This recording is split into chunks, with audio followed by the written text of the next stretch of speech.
Manusia terkagum-kagum dengan lukisan sampai diadakan pameran lukisan lah segala macam. Padahal orang pelukis ini teman-teman sekalian hanya menciplak saja. Hanya ciplak ciptaannya Allah, dan itu pun yang bisa jangkau dengan matanya.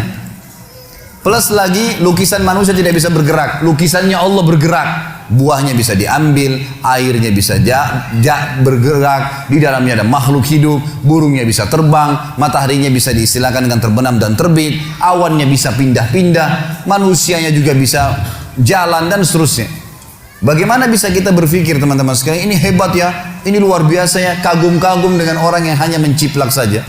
Dan itu pun cuma sisi yang dijangkau oleh mata dia, sementara semuanya ini, yang lainnya belum dijangkau oleh mata dia, belum bisa dia gambar. Dan luar biasa tidak bisa bergerak gambaran manusia. Kok bisa? Kenapa dengan ciptaan Allah yang luas ini kita lupakan? Allah mengatakan, dialah yang telah menjadikan bumi buat kalian terhampar, langit itu sebagai bangunan, dan melukis kalian dengan sebaik-baiknya, warazaqakum minat thayyibat, dan telah memenuhi rezeki kalian dari hal-hal yang baik-baik. Allah suruh ambil yang baik-baik saja. Buah sedikit aja ada masalahnya, gak usah dimakan, gak apa-apa. Ambil yang bagus. Nanti akan kita jelaskan dalam poin-poin kiat-kiat mempertahankan rezeki. Tapi di sini Allah SWT menyuruh kita mengambil yang baik-baik saja. Sudah melukis kita dengan sebaik-baiknya. Bagaimana teman-teman sekalian Anda tidak bisa melihat keajaiban Allah di diri kita sendiri?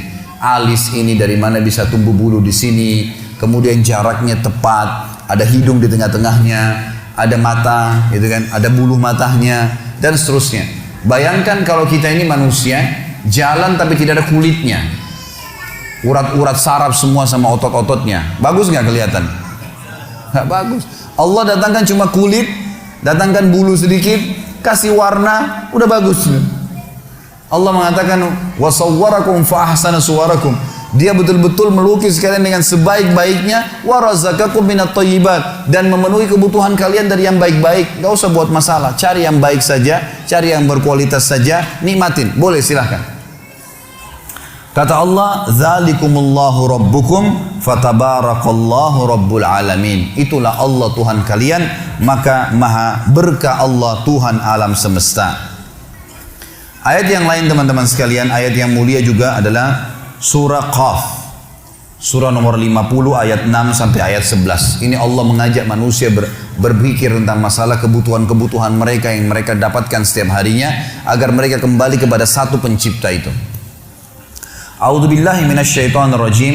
Afalam yanzuru ila as-sama'i fawqahum kaifa banainaha wa zayyannaha wa ma laha min furuj. Tidakkah mereka lihat manusia-manusia itu ke langit di atas kepala mereka? Bagaimana kami ciptakan, bagaimana kami dirikan, kami bangun, bagaimana kami hiasi dengan miliaran bintang-bintang, dan mereka tidak menemukan sedikit pun celah kekurangannya.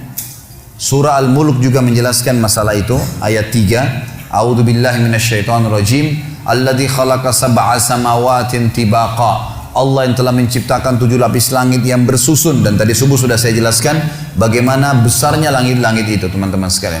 Lalu Allah mengatakan, ma tara fi khalqir rahmani min tafawut farji'il basara hal tara min futur thumma rji'il basara karrataini yanqalib ilaikal basaru khasian wa huwa hasir.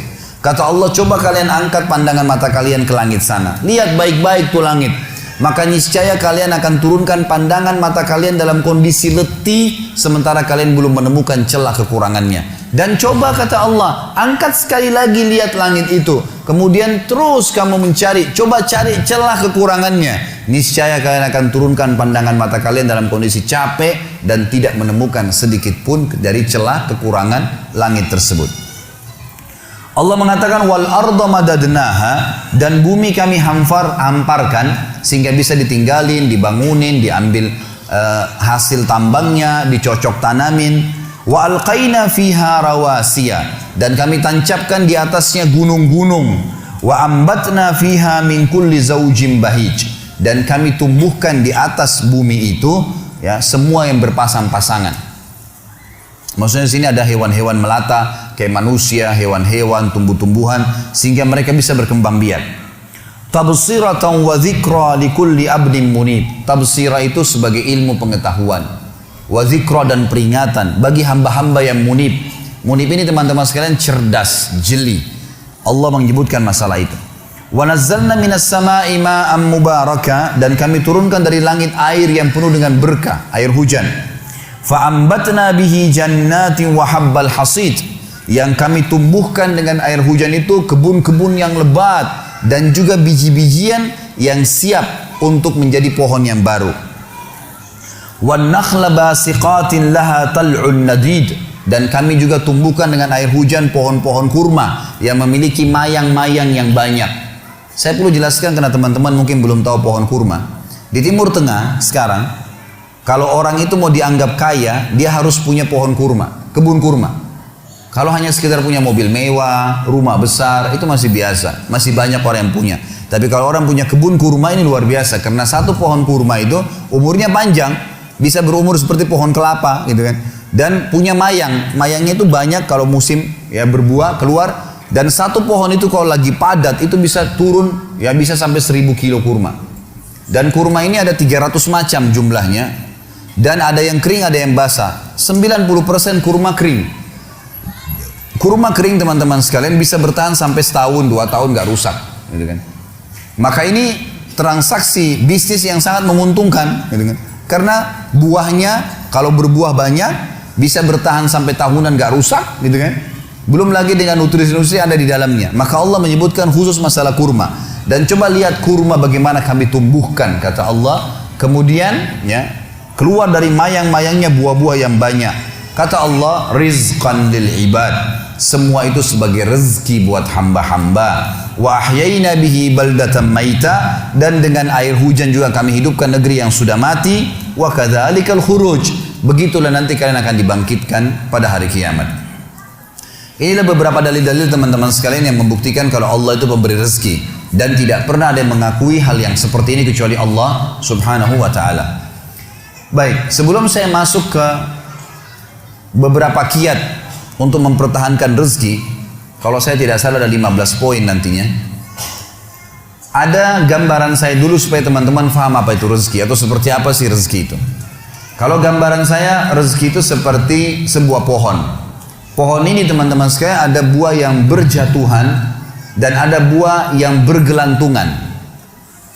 Buah yang berjatuhan dan bergelantungan, siapa saja boleh mengambilnya. Beriman atau kafir, semua bisa dapat.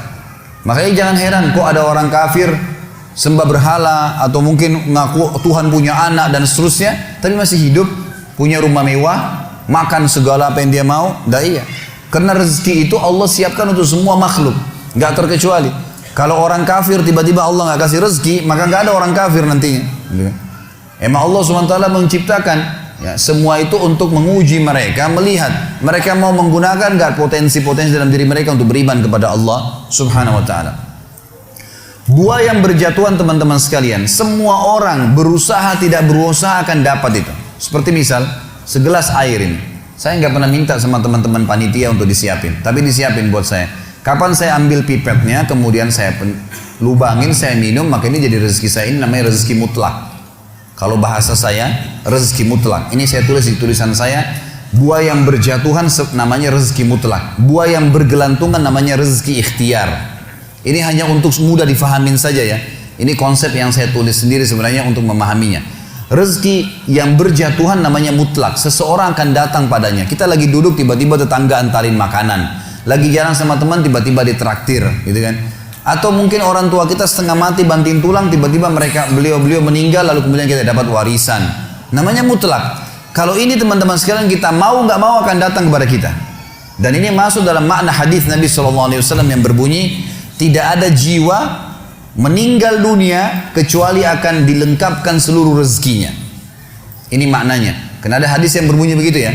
Tidak ada jiwa yang meninggal dunia kecuali seluruh rezekinya akan diberikan kepadanya. Yang dimaksud adalah rezeki yang berjatuhan tadi. Juga ada hadis yang lain kata Nabi SAW, kalau seseorang lari dari rezekinya, seperti dia lari dari kematian, maka rezekinya akan mendatanginya sebagaimana mati mendatanginya. Ini namanya rezeki mutlak. Mau nggak mau datang kepada antum. Jadi kan, pasti datang nih. Ini kafir atau beriman. Tinggal yang kedua teman-teman, rezeki ikhtiar. rezeki yang ada, buah tadi yang ada di atas pohon. Untuk mengambilnya kita butuh tangga. Kita butuh tangga, fasilitasnya. Fasilitas ini teman-teman sekalian, tangga ini adalah ilmu. Adalah ilmu. Ini sesuai mirip dengan perkataan Imam Syafi'i rahimahullah. Siapa yang ingin dunia, dia harus punya ilmunya. Siapa yang ingin akhirat, dia harus punya ilmunya. Siapa yang punya dua-dua, mau dua-dua dunia akhirat, dia juga harus punya ilmunya. Gitu kan? Memang ilmu itu tangganya. Jadi siapapun yang punya ilmunya, dia pelajari bisnis tertentu misalnya. Dia pelajari misalnya masalah properti, masalah kuliner, masalah ini, masalah itu. Dipelajari sama dia. Kemudian dia punya ilmunya, maka dia punya tangga. Dia akan naik ke atas. Dan pada saat dia naik ke atas pohon, dia bisa petik buah sebanyak mungkin, semau dia. Kenapa misalnya restoran-restoran besar dunia seperti KFC, McDonald dan seterusnya, ini bukan karena saya sebutkan namanya karena mau dipromosikan, tidak ada hubungannya. Tapi yang saya maksudkan adalah bagaimana bisa seseorang yang beragama Yahudi, kufur kepada Nabi SAW, kufur kepada Allah, Allah pastikan kekafiran mereka, tapi bisa punya cabang sampai jutaan cabang, ribuan, ratusan ribu cabang seluruh dunia. Karena dia punya ilmunya, dia pelajari ilmunya. Jadi orang kafir pun bisa dapat tuh, gitu kan? Bisa dapat. Jadi jangan heran teman-teman, kenapa orang kafir bisa punya banyak usaha? Ya dia punya ilmu, kita pelajarin. Makanya Allah berikan standar dalam masalah rezeki. Semua manusia punya dua mata, punya dua kaki, punya dua tangan, waktunya sama 24 jam. Potensinya sama, kecuali yang lahir dalam keadaan cacat saja. Kalau enggak sama semua, gitu kan? Bedanya kita sama orang-orang yang sudah sukses, ya hanya sekedar ilmu pengetahuannya saja. Kalau ilmunya kita miliki dan kita coba kembangkan, maka akan terbuka itu. Hanya saja, teman-teman sekalian, beda antara, dan ini kalau rezeki ikhtiar terbuka, semua orang bisa mengumpulkan sebanyak mungkin. Tinggal bagaimana dia punya ilmu. Ilmunya tangga, dia naik ke atas. Begitu dia naik ke atas, dia ambil buah yang terdekat. Yang agak jauh dipakai jala sama dia. Tambah ilmu lagi, tambah fasilitas, tambah pengetahuan, kursus lagi, tambah keterampilan. Maka dia akan bisa mengambil sebanyak mungkin, tidak ada batasnya. Bedanya antara rezeki orang beriman dengan rezeki orang kafir di berkahnya. Ini bedanya di sini. Karena orang yang beriman hanya disuruh oleh Allah mengambil rezeki yang baik saja. Bahasa agamanya halal. Halal itu maksudnya yang dibolehkan oleh Allah dan ikut dengan thayyib, berkualitas. Jadi yang berjatuhan pun datang kepada kita makanan, ternyata tetangga berikan kepada kita dari uang haram misalnya, dari hasil zina, kita berhak untuk menolaknya. Sudah datang kepada kita, kita berhak menolaknya. Karena kita tahu ini nggak baik. Allah Subhanahu wa taala hanya mau kita memetik buah-buah yang berkualitas. Yang rusak jangan diambil. Minimal bonyok aja sedikit, ada ulatnya, jangan diambil. Kalau orang kafir semuanya diambil. Mau busuk, mau enggak, semua diambil sama dia. Dia nggak mau tahu halal haram, nggak tahu. Ini contoh rasional memahami rezeki, gitu kan? Jadi ini kata kunci untuk memahami rezeki itu. Mari kita masuk sekarang ke 15 kiat mempertahankan rezeki dan menambahnya. Yang pertama teman-teman sekalian, hal yang kita tahu semuanya tapi masih jarang orang mau melakukan adalah bersyukur kepada Allah. Bersyukur. Para ulama salaf kita dari sahabat dan tabi'in, tabi'in, orang-orang saleh yang sudah faham wahyu Al-Quran dan Sunnah, maka mereka selalu lisannya kalau lagi tidak ngomong sama orang dua hal, alhamdulillah atau astagfirullah, terus begitu. Sampai mereka itu kalau lagi jalan dari rumahnya ke tokonya di Baghdad dulu, di Irak, di Madinah, di Mekah, di tempat-tempat mereka mau buka usaha, atau mereka dari rumahnya menuju ke masjid mau mengajar, maka selalu lisannya alhamdulillah, alhamdulillah, alhamdulillah, alhamdulillah, alhamdulillah, non stop. Atau mereka mengatakan astagfirullah wa atubu ilaih, astagfirullah wa atubu ilaih, astagfirullah, terus nggak pernah berhenti, gitu kan? Maka mereka terus bersyukur. Makanya dengan syukur ini kita sudah sentil sedikit gambarannya kemarin. Saya sudah berikan gambaran kalau dengan kalimat alhamdulillah ini sebenarnya password untuk menambah rezeki. Ucapkan itu selalu. Bangun tidur suruh baca alhamdulillah, habis makan alhamdulillah, habis minum alhamdulillah, selalu ditekankan untuk ucapin itu. Maka mestinya kita ucapkan. Sayangnya kita sangat jarang sekali untuk mengucapkan kalimat ini. Bahkan teman-teman sekalian habis sholat wajib saja, Yang ada hadis Nabi SAW, siapa yang membaca subhanallah 33, alhamdulillah 33, Allahu Akbar 33. Lalu dia genapkan 100-nya membaca la ilaha illallah wahdahu la syarika lah, lahul mulku wal hamdu wa huwa ala kulli syai'in qadir. Maka akan diampuni dosanya walaupun sebanyak buih di lautan. Tapi pertanyaannya, siapa yang dapat nih? Padahal kalau untuk baca ini saya pernah pakai durasi menit. Teman-teman sekalian, baca dengan sangat tenang pun, itu 7 menit sudah selesai sebenarnya. Baca ayat kursinya, baca al-ikhlas al-falaq an-nasnya dengan baca subhanallah alhamdulillah Allah akbar masing-masing 33 kali. Maksimal 7 menit. Tapi pertanyaan siapa yang dapat nih? Karena banyak orang tidak menganggap penting untuk mengucapkan zikir kepada Allah, terutama masalah alhamdulillah. Maka mereka buru-buru sekali. Subhanallah, subhanallah, alhamdulillah, alhamdulillah, alhamdulillah, Allah akbar, Allah akbar, Allah akbar. Apa ini? Bagaimana bisa dapat gitu kan? Bagaimana kalau seandainya Anda sedang kerja di perusahaan ingin minta dinaikkan gajinya? Bagaimana tulisannya itu, permohonannya kepada yang terhormat pimpinan perusahaan, dirut ya di tempat saya telah mengabdi selama 10 tahun, disebutkanlah kebaikan-kebaikannya, perusahaan ini juga baik, saya berharap bisa dinaikin 1 tingkat jabatan saja, atau dinaikin gaji saya sekian persen. Atas kerjanya kami ucapkan terima kasih, taruh di ruangan dirutnya. Kira-kira berani nggak pegawai ini ketuk-ketuk, mana tadi kemarin tuh yang saya sudah ajukan, gitu kan? Nggak bisa, nunggu sebulan belum datang, sabar. Kenapa? Kalau doa rewel gitu. Mesti sabar kepada Allah Subhanahu wa taala. Allah tahu kebutuhan kita kok. Allah tahu kebutuhan hamba-hambanya. Bahkan kita tidak minta pun Allah tahu kebutuhan hambanya, gitu kan? Allah tahu kebutuhan hambanya. Jadi harusnya bersyukur teman-teman sekalian. Kita biasakan bersyukur kepada Allah Subhanahu wa taala. Masih ingat tadi pagi saya bilang, banyak hal-hal yang bahkan dianggap buruk oleh manusia ternyata sebuah rezeki. Seperti tadi lapar, haus, capek. Mulai sekarang jangan kalau lapar bilang aduh lapar, nggak boleh. Karena kalau tidak lapar nggak enak kita makan. Mestinya alhamdulillah saya lapar. Itu aja mestinya kita syukurin. Hal-hal yang kita anggap buruk juga sebuah nikmat sebenarnya. Karena tanpa lapar tidak enak orang makan.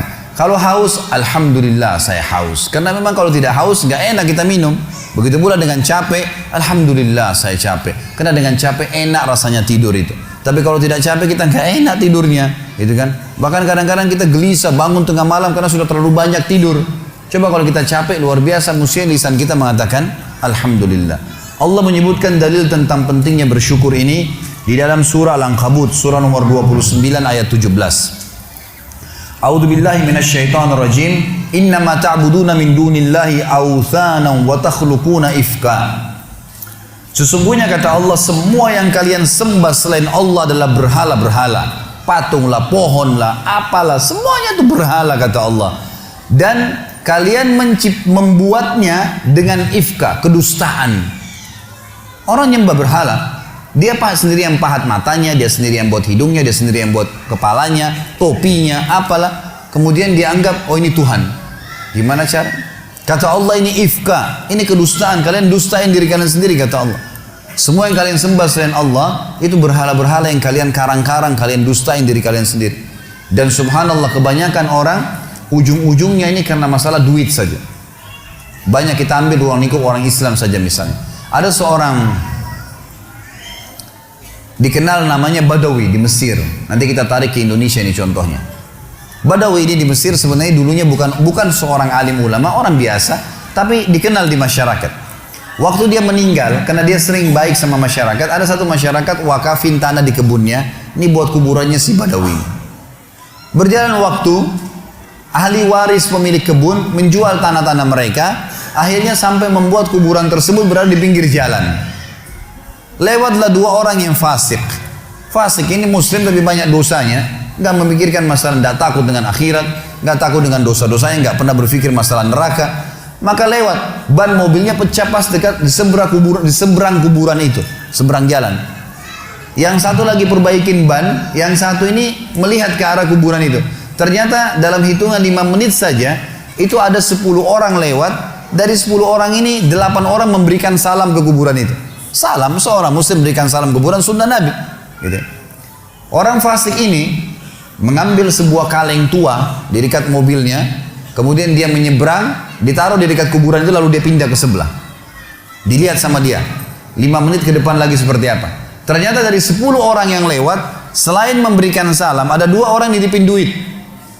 masukin ke kaleng bekas itu. Dia bilang sama temannya, sebentar ada proyek nih.